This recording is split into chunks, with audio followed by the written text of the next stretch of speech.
शनिवार को काउंटिंग है, लेकिन काउंटिंग से पहले एग्जिट पोल से जो भूचाल आया है उससे कई लोगों के पैरों के नीचे से जमीन खिसक रही है, क्योंकि दिल्ली को लेकर कोई भी यह सोच नहीं सकता था कि यहां केजरीवाल इस तरह हार सकते हैं जैसा एग्जिट पोल प्रिडिक्ट कर रहे हैं। एग्जिट पोल बता रहे हैं कि केजरीवाल दिल्ली में हार रहे हैं और बीजेपी कमबैक करने वाली है। आज भी कुछ एग्जिट पोल आए जिसमें यही कहा गया कि बीजेपी ही दिल्ली जीत रही है और बड़े अंतर से जीत रही है। जैसे आप देखिए कि आज ही 3 बड़े एग्जिट पोल आए। एक्सिस माई इंडिया का एग्जिट पोल आया जिसने बीजेपी को 45 से 55 सीटें दी हैं और केजरीवाल की आम आदमी पार्टी को 15 से 25 सीटें। इसके अलावा सीएनएक्स का एग्जिट पोल आया जिसने बीजेपी की लैंडस्लाइड जीत बताई। बीजेपी को 49 से 61 सीट दी है और केजरीवाल को 10 से 19 सीट। इसके अलावा एग्जिट पोल टुडेज चाणक्य का भी आ गया है। टुडेज चाणक्य ने बीजेपी को 51 सीटें दी हैं और आम आदमी पार्टी को 19। यानी 3 और एग्जिट पोल आ गए जो कुल मिलाकर वही कह रहे हैं जो कल वाले एग्जिट पोल कह रहे थे कि आएगी बीजेपी की सरकार।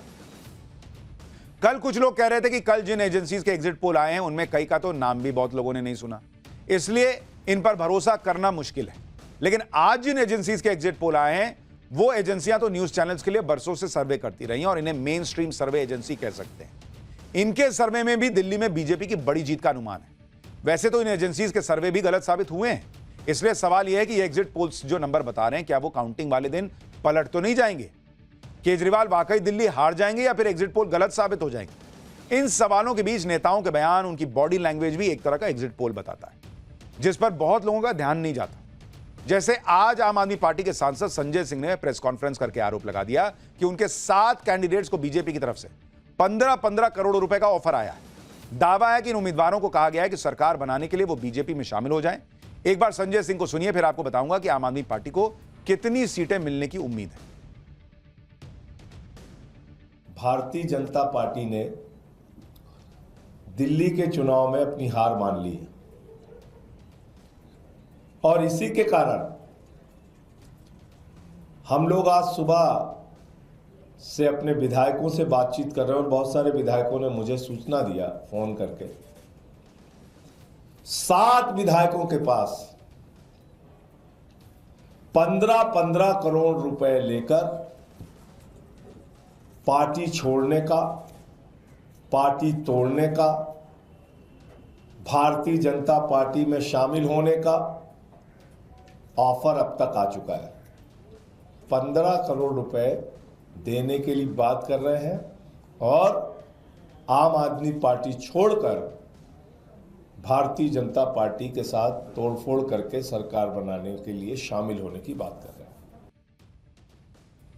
भाई, अगर आम आदमी पार्टी खुद कह रही है कि 7 विधायकों को अप्रोच किया है बीजेपी ने, तो इसका एक दूसरा मतलब यह है कि वो भी मान रहे हैं कि बीजेपी की कम से कम 29-30 सीट तो आ रही है, क्योंकि उसी में 6-7 विधायक जोड़िएगा तो 36 पहुंचिएगा। यानी बीजेपी की 29-30 सीट तो आ रही है फिर। लेकिन इस बीच एक और बड़ी खबर आ गई। ब्रेकिंग न्यूज यह है कि अरविंद केजरीवाल ने दावा किया है कि पिछले 2 घंटे में उनके 16 उम्मीदवारों के पास फोन आ गया। यानी अब 7 से आंकड़ा बढ़ के 16 हो गया है। उन्हें 15-15 करोड़ का ऑफर देकर आम आदमी पार्टी छोड़ने के लिए कहा जा रहा है। मंत्री बनाने का ऑफर दिया जा रहा है। केजरीवाल ने कहा कि अगर बीजेपी की 55 से ज्यादा सीट आ रही है तो फिर ये हमारे उम्मीदवारों को फोन क्यों कर रहे हैं?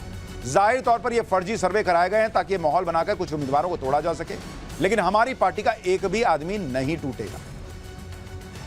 सवाल तो यह भी कि अगर फोन आ रहे हैं तो कोई एक फोन कॉल की रिकॉर्डिंग ही सुनवा देते। अरविंद केजरीवाल या संजय सिंह जो बात कर रहे हैं वो आसानी से हजम नहीं होने वाली, क्योंकि पहली बात तो यह कि अभी तो नतीजे आए भी नहीं है। उससे पहले किसी उम्मीदवार को पार्टी बदलने के लिए पैसा ऑफर हो जाए, यह अपने आप में गजब बात है। दूसरी बात, दिल्ली में वोटिंग से पहले अरविंद केजरीवाल ने दावा किया था कि आम आदमी पार्टी को 55 से 60 सीटें मिल रही। अगर वाकई आम आदमी पार्टी को ऐसी एक तरफा जीत मिल रही है तो फिर बीजेपी आम आदमी पार्टी के उम्मीदवारों को तोड़कर कर भी क्या लेगी? जोड़ तोड़ से सरकार बनाने की संभावना तो वहां होती है जहां सीटों का अंतर बहुत कम होता है।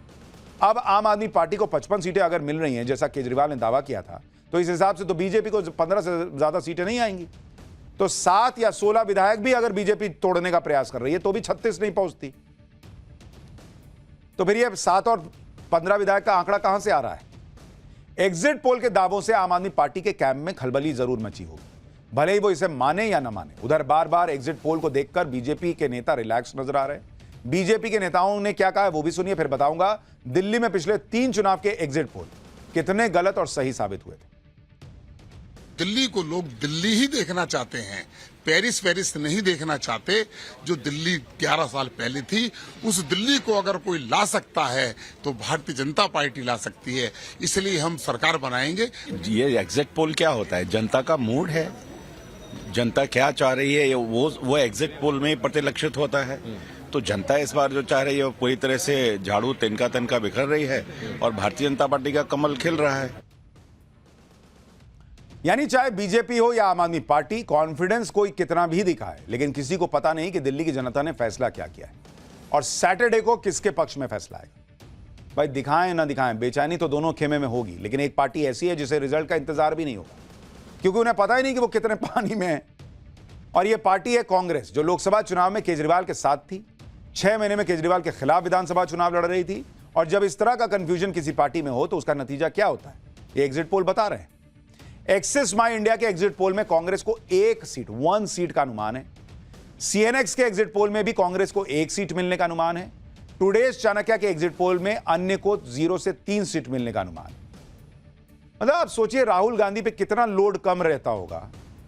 भाई जो बच्चा फेल ही होना है, उसको एग्जाम का क्या तनाव, वो आराम से घूम रहा है, खेल रहा है, मजे कर रहा है। उसको पता है कि कोई बोलने वाला भी नहीं है, कोई बोलने वाला नहीं है कि राहुल गांधी ने दिल्ली हरवा दिया, कोई बोलने वाला नहीं है कि राहुल गांधी ने हरियाणा हरवा दिया, कोई बोलने वाला नहीं कि महाराष्ट्र हरवा दिया, कोई बोलने वाला नहीं कि बीजेपी जो है उसकी सीटें कैसे अगर बढ़ सकती थी तो कांग्रेस की क्यों नहीं बढ़ी, जो दिल्ली में 15 साल राज कर चुकी थी। कोई राहुल गांधी से नहीं पूछेगा। बॉस, गांधी परिवार के खिलाफ ये लोग बोल ही नहीं सकते, चाहे पार्टी जो है वो कहीं नीचे चली जाए। सोचिए आप, सर्वे एजेंसियां कांग्रेस को गिन तक नहीं रही हैं कि उनकी कोई सीट दिल्ली में आ भी सकती है। कांग्रेस के नेता भी ऐसी बात कर रहे हैं जिसे सुनकर हंसी आएगी। जिन केजरीवाल के खिलाफ कांग्रेस ने 2-3 हफ्ते तगड़ा माहौल बनाने का प्रयास किया, उन्हीं केजरीवाल के लिए कांग्रेस के नेता कह रहे हैं कि एग्जिट पोल में आम आदमी पार्टी को कम आंका जा रहा है। सुनिए, संदीप दीक्षित खुद कह रहे हैं कि भाई आम आदमी पार्टी की ज्यादा सीटें आएंगी। अगर आप एग्जिट पोल ही माने तो ठीक है, उनकी सरकार बन रही है, लेकिन मेरा ये फीलिंग है कि एग्जिट पोल जो है शायद आम आदमी पार्टी को उतना नहीं आंक रहे, ज्यादा कमजोर आंक रहे हैं। मुझे नहीं लगता इतना खराब उनकी स्थिति रहेगी अगर जिस तरीके का ट्रेंड ये बताया जा रहा है। और ऑल्सो जो मुझे निराशा हुई है एग्जिट पोल से कम देख के, कि मुझे लगता है कि कांग्रेस को 17-18% वोट आराम से मिल रहा था, लोगों में जो रुझान था, क्या हम वो वोट नहीं ले पाए या उसको लेने में कमजोरी रह गई, ये हमें देखना चाहिए। कांग्रेस के नेता अब शायद इसलिए भी केजरीवाल पर नरम पड़ रहे होंगे क्योंकि उन्हें अंदाजा हो गया कि केजरीवाल हारे या जीते, लंका तो कांग्रेस की लगनी है। क्योंकि इंडी गठबंधन में कांग्रेस का खुला विरोध करने वाले लोग हों या फिर अंदर ही अंदर कांग्रेस से चिढ़ने वाले लोग हों, सब यही चाहते हैं कि दिल्ली में केजरीवाल जीत जाएं। शिवसेना के नेता संजय राउत को सुनिए, फिर बताता हूं केजरीवाल हारे या जीते, दोनों ही सूरत में कैसे कांग्रेस फंस जाएगी। देखिए, दिल्ली में अगर काम के आधार पर देखें तो वोट केजरीवाल जी को ही मिलने चाहिए। महाराष्ट्र में भी हम लोग ये सोचते थे कि वोट हमको ही मिलेंगे, लेकिन वोट कहाँ गायब हो गए किसी को पता नहीं।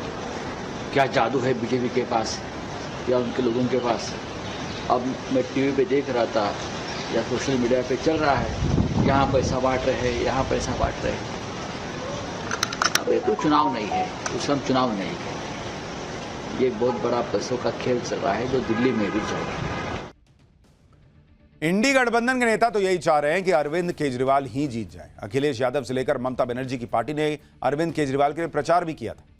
अगर अरविंद केजरीवाल जीत गए तो इंडी गठबंधन में सारी पार्टियां मिलकर कांग्रेस पर टूट पड़ेंगी। राहुल गांधी से केजरीवाल अपना हिसाब बराबर करेंगे और इसमें केजरीवाल का साथ देंगे अखिलेश यादव, ममता बनर्जी। यानी राहुल गांधी की राजनीति की अच्छी रगड़ाई होने की पूरी उम्मीद है और कांग्रेस के और बुरे दिन शुरू हो जाएंगे। लेकिन अगर केजरीवाल हार गए और मोदी जीत गए तो भी कांग्रेस का ही बड़ा नुकसान होगा, क्योंकि एक तरफ मोदी कांग्रेस को रगड़ेंगे और दूसरी तरफ इंडी गठबंधन के नेता कांग्रेस की रगड़ाई करेंगे। इंडी गठबंधन में सभी नेता कांग्रेस को जिम्मेदार ठहराएंगे कि कांग्रेस ने केजरीवाल के वोट काट दिए और मोदी को फायदा पहुंचा दिया। यानी कुल मिलाकर कांग्रेस की स्थिति यह है कि यह घर के भी नहीं है और घाट के भी नहीं। इधर से नरेंद्र मोदी इनकी बैंड बजाएंगे, उधर से अखिलेश और केजरीवाल और ममता ये मिलकर इनकी बैंड बजाएंगे। दोनों तरफ से कांग्रेस सियासी चक्की में ऐसा पिसने वाली है कि राहुल गांधी का सारा कॉन्फिडेंस हवा हो जाएगा। वैसे है तो नहीं, लेकिन फिर भी कहीं तो हवा होगा। दिल्ली में नतीजों से पहले ही कांग्रेस के नेताओं ने सरेंडर कर दिया। क्या इसका मतलब यह है कि कांग्रेस को दिल्ली में मुस्लिम वोट इस तरह नहीं मिले जिसकी उम्मीद थी? क्या मुस्लिम वोट फिर से आम आदमी पार्टी के खाते में गए हैं? कुछ लोग तो यह भी कह रहे हैं कि इस बार मुसलमानों ने बीजेपी के लिए वोट कर दिया है। जैसे ऑल इंडिया इमाम एसोसिएशन के अध्यक्ष मौलाना साजिद रशीदी ने सबके अनुमान को गलत साबित कर दिया कि मुसलमान तो बीजेपी को वोट देगा ही नहीं। साजिद रशीदी ने एक वीडियो जारी करके दावा किया कि उन्होंने इस बार पहली बार दिल्ली में बीजेपी को वोट दिया है। वो चाहते हैं कि बीजेपी चुनाव जीते। एक बार साजिद रशीदी को सुनिए, फिर बताता हूं कि दिल्ली के बाकी मुसलमानों ने भी क्या बीजेपी को वोट दिया या नहीं। इस पर एग्जिट पोल क्या बता रहे हैं। मैंने ये वोट किसको किया है आपको सुनकर बड़ा आश्चर्य होगा। मैंने ये वोट भारतीय जनता पार्टी को किया है। जिंदगी में पहली बार मैंने भारतीय जनता पार्टी को वोट किया है। क्यों किया है, इसके पीछे बहुत सारे रीजन हैं।